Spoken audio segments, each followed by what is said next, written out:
Okay, hello everyone. Let's go back to our course. And the next slide will introduce the free mobility. And after the users get successfully get the authentication, they will get different access rights. And for the different access rights for the devices, they will based for the traditional the NAC we just introduced last slide. We will use the VLAN and the ACL to do the traffic control. And in this method, it has bring some problems, and we will introduce later. So we will introduce another technology to do the traffic control, that is free mobility, and this is the key point in this slide we will introduce. So after this class, I hope you will be able to describe the requirement of large-scale campus network for policy control, and describe the difference between the free mobility and the traditional technologies or solutions. Describe the basic function and the working mechanism of free mobility, and understand the relationship between the free mobility and the access authentication, just the NAC, and describe the typical application solution of free mobility. Just know what is the background of the free mobility, how does what is the basic mechanism of the free mobility, and what is the typical scenario we used of the free mobility. So these are the key points of this course.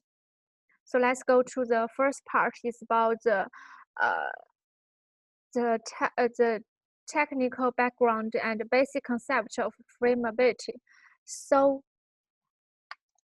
With the construction and promotion of wireless network, the boundaries of enterprise campus network are disappearing, and the office locations of enterprise employees become more flexible.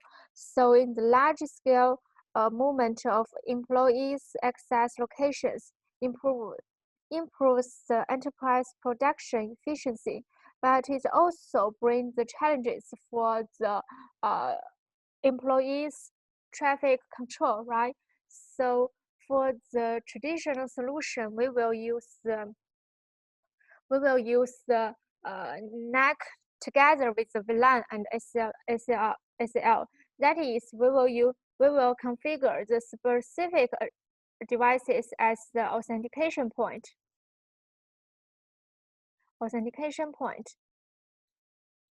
And the authentication point is just the admission devices.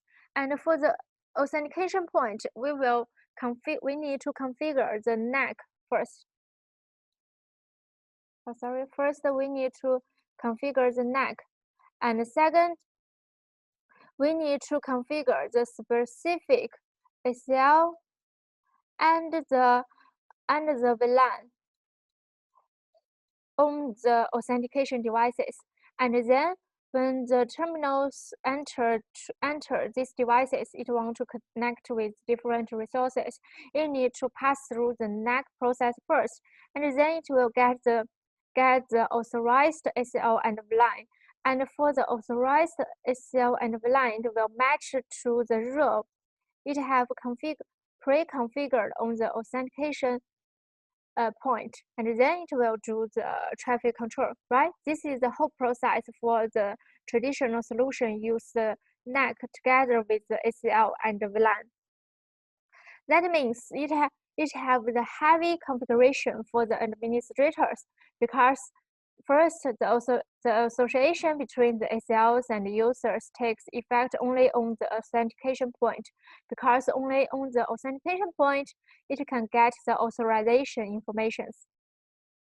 It can get the authorization results, right? Sorry. And second, the deployment and maintenance workload is heavy, because if there are a lot of access layers devices, you need to configure a lot of devices.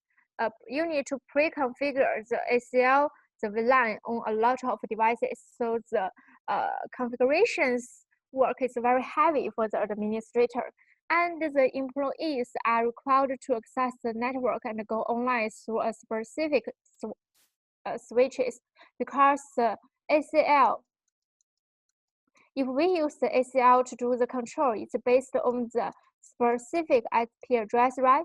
So if you configure ACL role here to control the traffic between these two terminals, that means the ACL you need to configure two ACL. For the source of IP over here, the destination is here. Oh, the source is here, the destination is here. So you need to and for these specific terminals, it can only do the traffic control on these specific devices. That means it's hard for the terminals to move to another flexible locations to access the network to get the same access rights. So this is also a problem.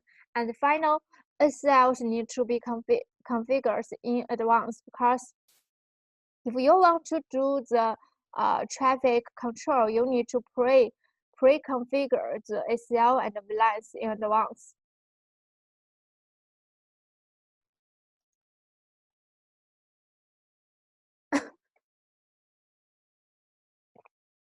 However, for the free mobility, it allows users to get the same access rights in every user's location or in every IP address, because the free mobility is just do the traffic control based on the security groups.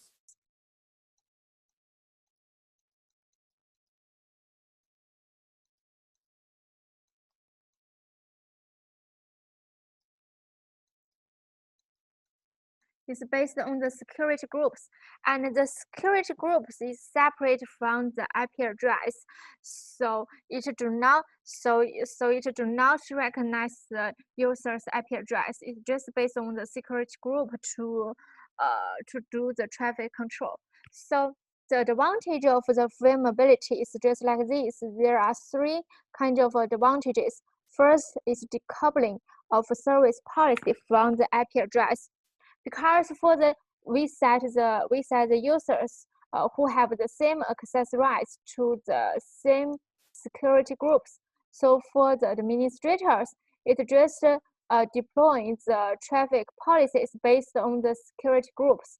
That means for the user A, it belongs to the guest group, and for the users, for example, for the users B, it belongs to the RD groups. And for the administrators, I just deploy the policy between these two groups. They cannot communicate with each other. So it separates the IP address from the security group for the administrators to deploy the traffic policy.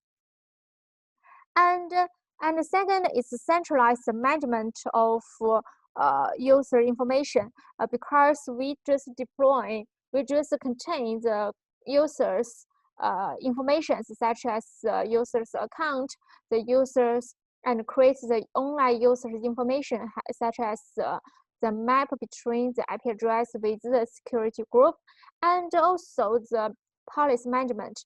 All of this we will contain in the controller. So it brings the centralized management of user information, also the centralized policy management for the traffic control. So all of these are the advantages of the free mobility. And how does the free mobility implementation? It just follow this step. First, you need to configure the security group on the controller, and for different who have the same access rights, you will put them on the same security groups. And then based on the security group on the controller, you need to deploy the permission the permission control policy based on policy control matrix like this. And for this part is the destination group. For this part is the source security group. And for example, there is sales, there is ID, here is sales, here is ID. Between the sales security group, they can connect with each other. Between the ID, they can connect with each other. However, for the source of the sales destination to the ID, they can't communicate with each other. And also here, so for the administrator, you only need to deploy the control policy matrix like this, and then you just deliver this policy to the specific devices. And these devices is another special point we will introduce later. And then when the users will pass through the NAC process, right, it will get the specific authorized result. And in here, it will not receive get the ACL and VLAN and more. It will get the security group. It will get the authorized information of the security group. So for the user A, it belongs to the sales group. For the user B, it belongs to the ID. For the user C, it belongs to the also belong to the ID, for example. And then after it pass through the authentication, it will gain the security group of the authorization. And then when it want to send the traffic to the specific device, when the device receive the traffic from the user A, it will match the table. It's just source from the sales group, just here. And when the user A wants to connect to the user B, and it will find the destination is the ID, just here. So it will match this entry that is denied this traffic. So it will just discard the traffic. So for the user A cannot communicate with the user B. So this is the process for the free mobility to do the traffic control. And the specific point to do the traffic control is the policy enforcement point. We will introduce it later. So there are three kinds of roles we will displayed on the free mobility. The first is the authentication point. Another is the policy control center. And for the authentication point, it's just the next. It's just on the next admission device. It's the same as the NAC of the authentication point. So for the authentication point, it will just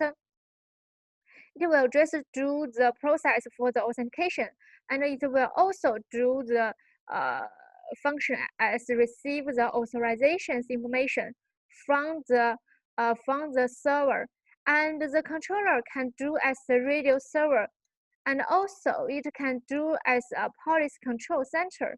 And for the policy control center, in here you need to configure the security group, and second you need to deploy the policy control matrix, just the control policies. And then for the center, it will send the policies to the policy enforcement point.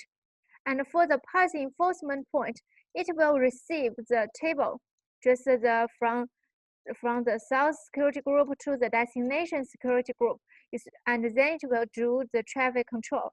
So there are three basic roles here, just for the policy control center, the authentication point, and the policy enforcement point.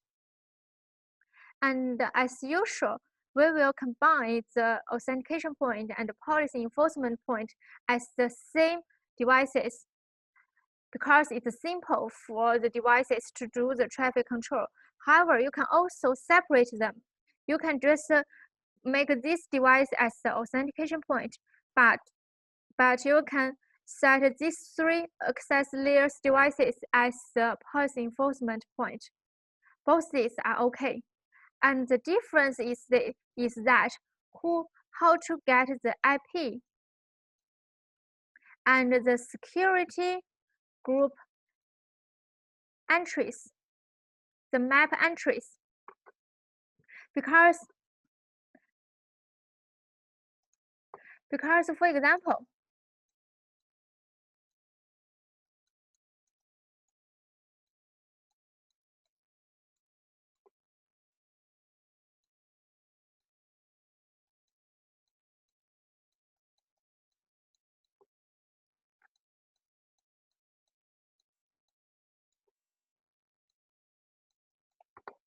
for example, when the SW1 is the authentication, when the W1 is the authentication point, so we configure the authentication configurations in these 2 points, right? And then when the PC1 pass through the authentication process, it will go online, and then the controller, just our radio server, will send the authorization result to the SW1. So in this point, it will get the authorized result of the PC1, such as its security group, and for the PC1, its security group is sales. For the PC2 is RD. And after the PC1 successfully goes through the authentication process, it will also gain its specific IP address, right? So for the SW1, just for the authentication point, it will establish a user's online metric, user's online entry table, just like it contains the information about the IP address, the MAC address, and its security group.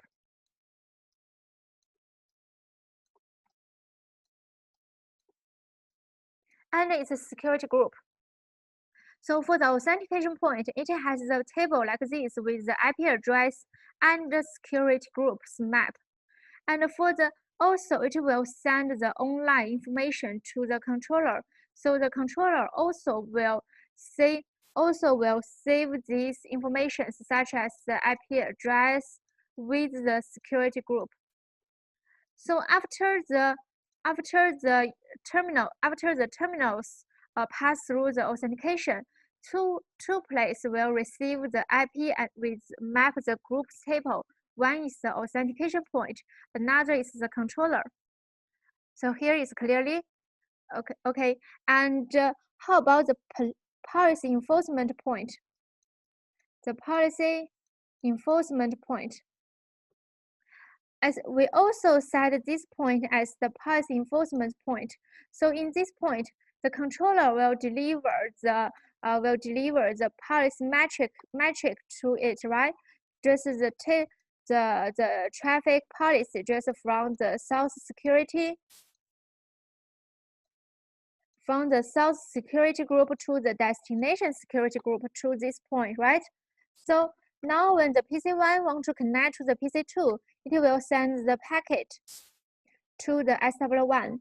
And however, the packet will only contain the source IP address with the destination IP address, right?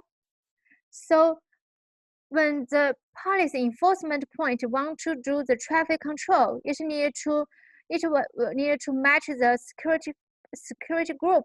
However, the packet only have the source IP address and destination IP address. So we need to use this. We need to ask this table for help for the IP match to the specific security group. So if the SW1 is also the authentication point, it just have this table, right? So when it receives the source IP address with the destination address, for the source IP, it's matched to the sales group. And for the destination IP, it's matched to the RD. And then this is true for the authentication point. And then for the policy enforcement point, it gets the source security group is sales, the destination is RD. So it will find its policy metrics here, and it find its deny. That means it will just discard this traffic. They cannot communicate with each other. So, and then for the policy enforcement point, it will directly discard it. So clearly, so as usual, we will combine the policy enforcement point just as the authentication point. We will configure these 2 points as the same devices. Okay. And sometimes we can separate them. And if we separate them, how does the policy enforcement point to get the IP security match entry? Do you know? We just can get this metric from the controller because the controller also save the mapped entry, right? So we will introduce it later. Okay, so for the frameability, the most important is for the security group. And there are 2 kinds of basic security group. One is a static security group. You can just create a static security group bound with a specific IP address.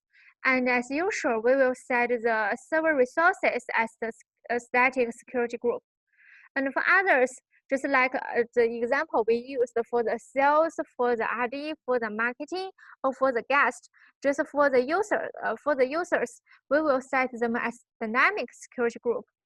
And for these users, they will get this security group only when they pass the authentication, and when they get the authorized, they will get authorized of the specific security group. So there are 2 security groups. And there are also 3 special security groups. One is for unknown. If some users do not assign for a specific security group, they will belong to the unknown security group as default. And you can also deploy the default policy for it. And for all of the users will belong to any security group, and you can use any security group to as the destination security group of the control policy, and you can do some default rules for the traffics. And others is for the bypass security group. If the channel between the policy enforcement point and the controller, they are disconnected. That means for the policy enforcement point do not know the specific policy for the traffic. We will use the bypass security groups rule to control the traffic. So these 3 are the special security group. And for the dynamic one, we just introduced, it will, for the users, it will just when the users pass through the authentication, and they will dynamically authorized with the specific security group. And another is for the security is as usual, we will separate it. We will cite the server resources as the static security group. And for the security group, they can be the source or the destination security group of the control policy matrix. However, and there is another group is the UCL group. UCL group we have introduced on the neck. It's also a group of users who have the same access rights. And in the frameability, for the controller, on the controller side, you will configure some security group. However, it will deliver the specific configuration to the devices. And on the devices, you will find the specific configuration is just the UCL group. So the UCL group is called a security group on the MS&C campus controller. They are the same thing on the frameability. And another special group is the resource group. We have just mentioned, as usual, we will put the server resources as the static group. However, for example, in this scenario, if on this server only one IP address, it just can support several services. It can support several services. However, for the static root, it can only bind one IP address with only one static root. So for the static group, you cannot separate different services. So here we can use the resource group. For the resource group, it can support the two different servers with the same IP address, and you can configure two different policy control matrix entry for these two resources. But there is an important point is that the resource group can only be the destination group of the policy control matrix. It cannot be the source group. So what is the policy control matrix? On the controller page, you will see a table, and the table is from the source group to the destination group. If the server can become the source, also the destination, that means here it is a static security group. And this is the policy control matrix. It uses the permit or deny to tell the devices whether the two groups can communicate with each other. So first, you need to configure the policy control matrix on the controller, and then you can use the deploy icon. You can just click it, and the controller will automatically deliver the control matrix just based on the specific configuration, such as the ACL, as a specific ACL from the source UCL group to the destination UCL group. It will send a lot of rows with the ACL to just send this configuration to the specific devices, just the policy enforcement point. And then the policy enforcement point will based on the specific ACL, just the row between the different UCL groups to do the traffic control. So this is the policy control matrix. However, for the administrator, we only for our administrator, we only deploy the policy control matrix is enough. We do not need to remember all of the user's IP address. So it's easy for the administrators to do the configuration, right? And we have just introduced if we combine the authentication point with the policy enforcement point. So for the policy enforcement point, it can directly guide the map between the IP and the security group, just because the authentication point will create the online user informations. However, if you separate them as the 2 point,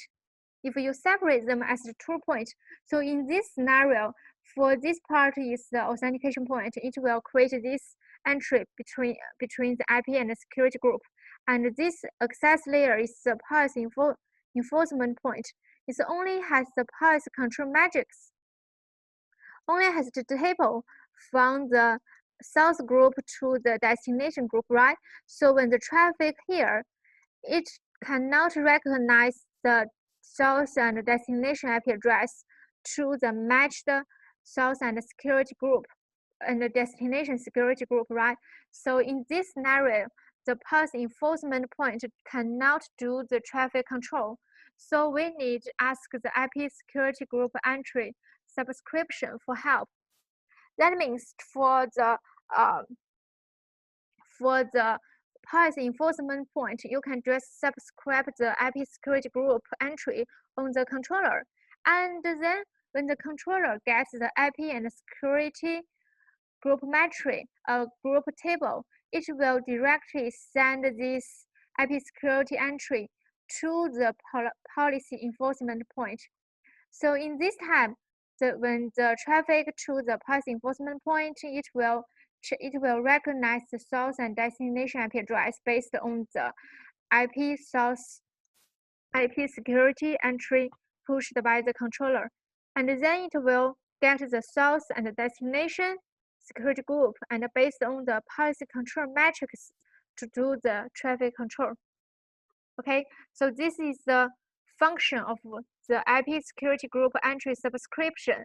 Whenever you want to separate the authentication point and the policy enforcement point as the two location, you need to ask this function for help.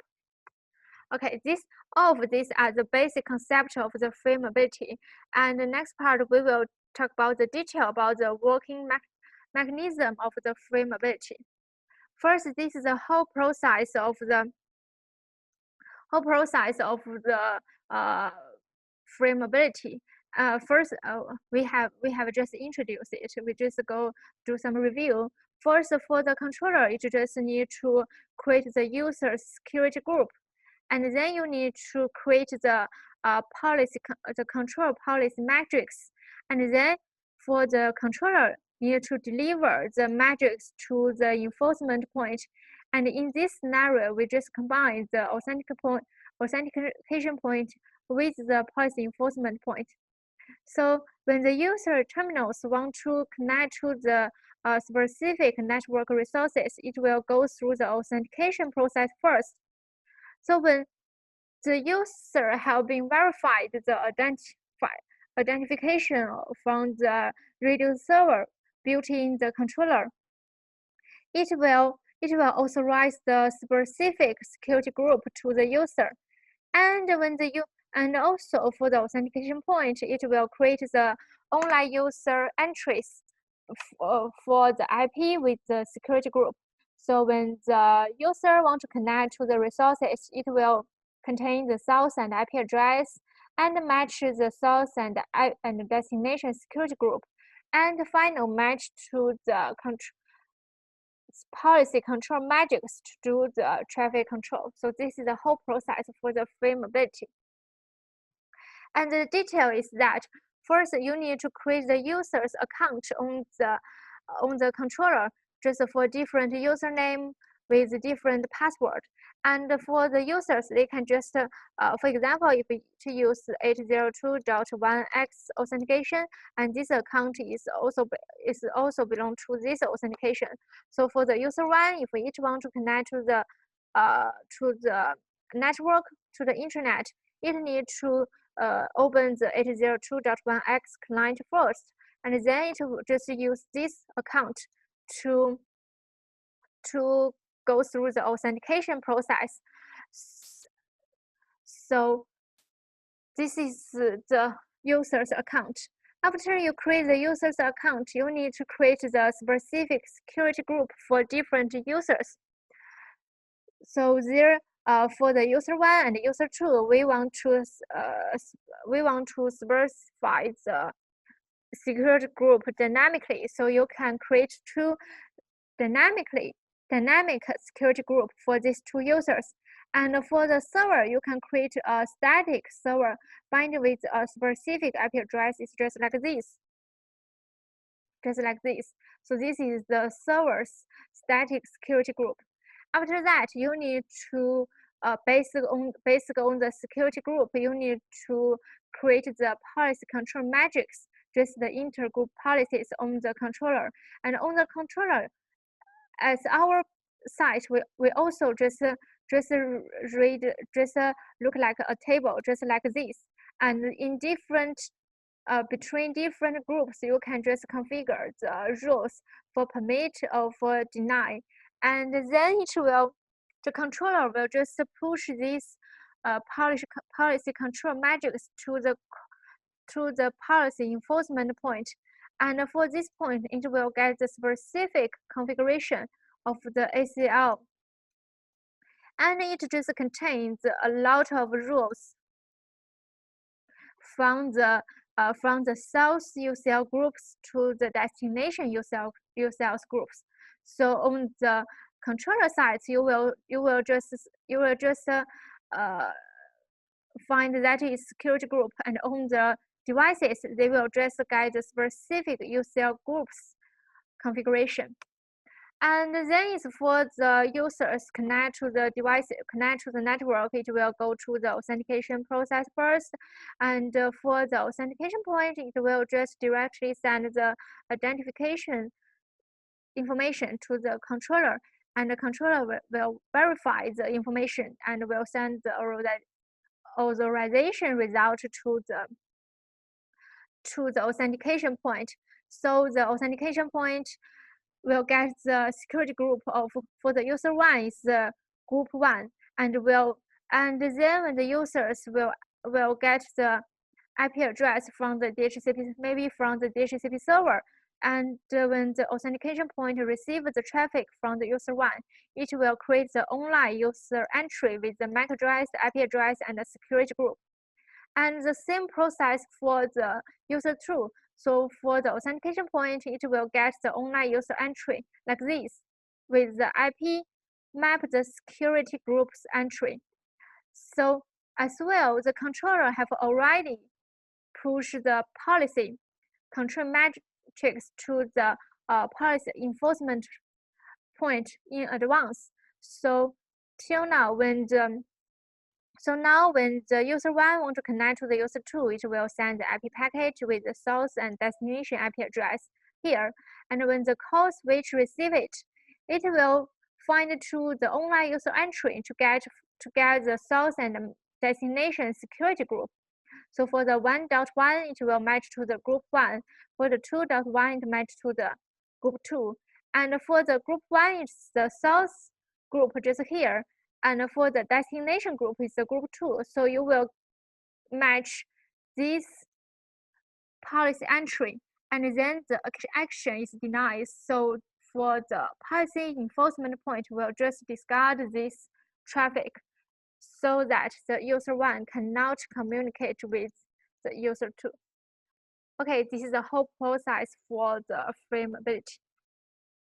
And how to design the frameability? We need to design the security group first. And for the dynamic, it's just for the users. For the users, you need to think about the file W1H, just who is the user and where is the users want to access to the network, what is the terminal type, and when just the range time of the time range of the user to connect to the resources, and this devices belongs to who, and what is the access mode for wired users or for wireless users. So you need to consider about the file W1H to design the specific dynamic security. And this security will be authorized after the authentication successfully. And you can also configure the static security group for the network resources. And also, if the network resources, if one server with a specific IP address want to support several different servers, you can use the resource pool or resource group.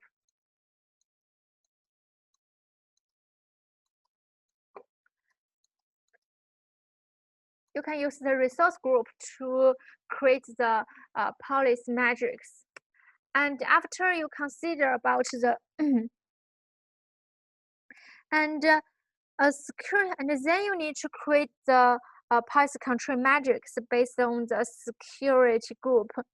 A security group policy reflects whether two security groups can communicate with each other, and the administrators can configure the policy to permit or deny the communication between every two security groups in a policy control matrix on the controller.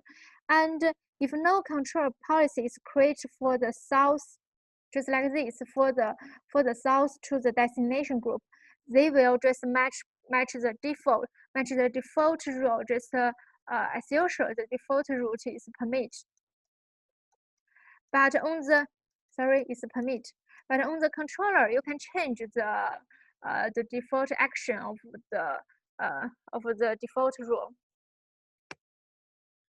After you design the security group and the policy control matrix, you need to consider about the authentication, because how does the even if the users pass through the authentication, they will get the authorized dynamic security group. So the authentication also very important.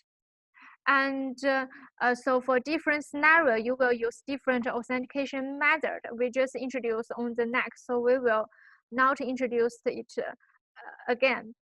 And after they pass the authentication, it will get the authorized information such as the ACL and the VLAN for the traditional solution to do the policy control. And for the frameability, to just authorize the security group, just the UCL groups for the devices. And you need also think about the location of the authentication point and the policy enforcement point. As usual, we will combine these 2 points as the same devices, and always use the gateway function as these 2 points. For example, if the core devices is the gateway, we will set this devices as the authentication point and the policy enforcement point, because for the access layer and aggregation layers devices, there are a great number of these 2 devices. That means for the controller need to maintain a lot of association with this relationship. It's a heavy work for the controller. So we need to reduce the hard work for the controller. We just use the core devices to do the centralized management for the traffic controller and for the authentication. So this is a typical scenario for the frameability. Just set the core switches as the authentication point and the policy enforcement point. So in this scenario, the gateway is deployed on the core network because I just mentioned, it's easy to deploy. And the advantage also is that the IGP, if the gateway is here, the IGP is simple to consider, because for example, for the OSPF, we only set them on the same area is enough. And traffic can also be considered in a centralized manner. However, we have mentioned on the NAC, for example, for the 8021 doxy, you need to enable the transparent transmission, and it also expand the broadcast domain, right? But for this problem, it has some method to prevent, such as use the port isolation to avoid the broadcast domains problems. And if your campus network has a large scale network, and your aggregation devices are put in different locations, just in such as different rooms, you can just configure the gateway, the aggregation layer as the gateway. So for the scenarios, just based on the real network establishment. Okay, this is the whole information about the frameability.